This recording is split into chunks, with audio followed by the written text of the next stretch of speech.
Mindfulness, presence, embodiment, wisdom. Welcome to my channel.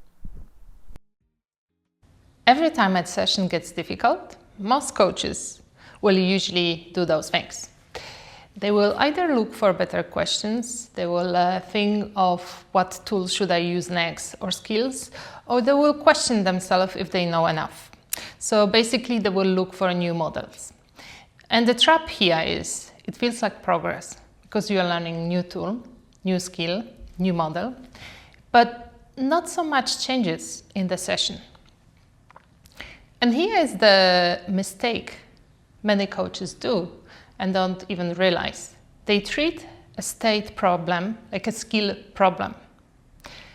And most of the techniques and models that they learn is about skills. So they are mental models, right? So they're really good, but they don't reach behind the intellectual level. They don't go deeper.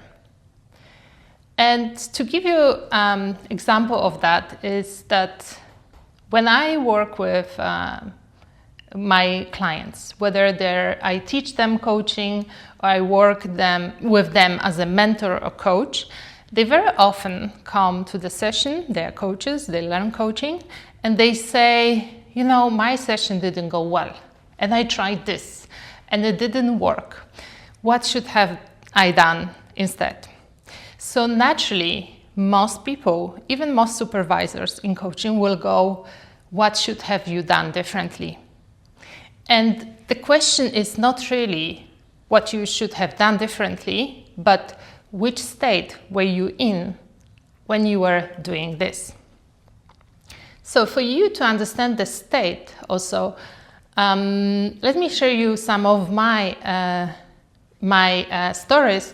When I was still learning coaching, I noticed that many times, or sometimes, I would ask a question, not in a way we teach how to ask, like not in the proper way how we should ask questions in coaching, or I would make a statement, or I will articulate something in a different way, but it landed really well with the client, and it had profound impact on the client.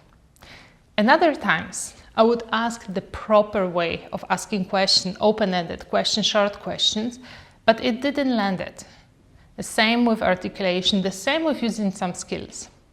And I noticed it wasn't about the right question. It wasn't about the right skill or tool. It was all about the state from which I was doing those things. So here is the uncomfortable, sometimes true. And the truth is that any tool will always be filtered through the state from which you are coming while using this tool or skill. And this is sometimes uncomfortable because we learn to rely on outer answers, on outer tools and methods, forgetting that actually the biggest tool, the most important tool in coaching, it's you as a coach and your state you're coming from. It's happening. You are using mind tools to solve the nervous system problem. And your client, they might not know in which state you are in intellectually, but they will feel it. They will feel it because when you are in a regulated state, in a state that is creative, you are very different. You show up very differently in a coaching session. Your attention is fully on the client. You know what's happening with the client, with yourself, in the space, and the questions or next steps will arrive naturally to you. When you are also regulated, you can stay with your client, whatever is happening. So you keep the connection and they feel it. And in the end, sessions are much easier. You feel like you're in the flow and the clients get results. When you get triggered, when you are dysregulated and you don't know about this, your clients will feel it, because subconsciously they will know they cannot really open up here. They cannot really share everything. And subconsciously you will also avoid some of the topics or maybe even emotions. And you will lose the connection with your clients. And suddenly your attention will be narrow, because your attention is on what should I use next? Which question is correct? Why are they not answering? So the state of dysregulation is nothing wrong. It's just your nervous system response. So we cannot avoid it. It's normal. We will be from time to time dysregulated or stressed or triggered. But the main point is, how do you come back to the state in which you are fully creative, resourceful, yourself, and you have also strong presence? So I mentioned those two different states, right? So the real question we need to ask ourselves is not what should I do, but which state am I in? And here something is coming that is very important, is to really build your awareness of how are you when you are regulated and creative and present, and how are you when you are dysregulated and triggered. So you have to learn how are you being and what's the embodiment, which means like how is your body in this moment physically, what's the posture, but also emotionally, right? And have it really mapped for the dysregulated state. And also start noticing what's the first clue when I am switching into this regulated state, and how I am when I'm regulated, when I'm creative and resourceful. And learn how to switch in the session so you don't lose yourself and you don't lose the contact with your client. So it's really about switching the state. It's not about switching the skills or tools or methods. It's always what is the state you're coming from. And here is something that most people forget. Regulated state is something we can practice.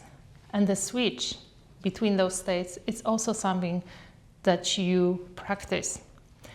It's like being an athlete. So there is those two numbers in the literature about the change, that you need 300 repetition for your body to learn some new way of being, and 3,000 for this to become a nature. So you simply have to practice the switch. And when the moment comes, the moment that is important, you are able to switch more fluidly. After being in coaching for the last 10 years and have trained around 1,000 coaches globally across different nations and different cultures, I can say that we all have the same challenge, and it's all about the state you're coming from. And there are two things that are very important. One is like being aware of which state you are in.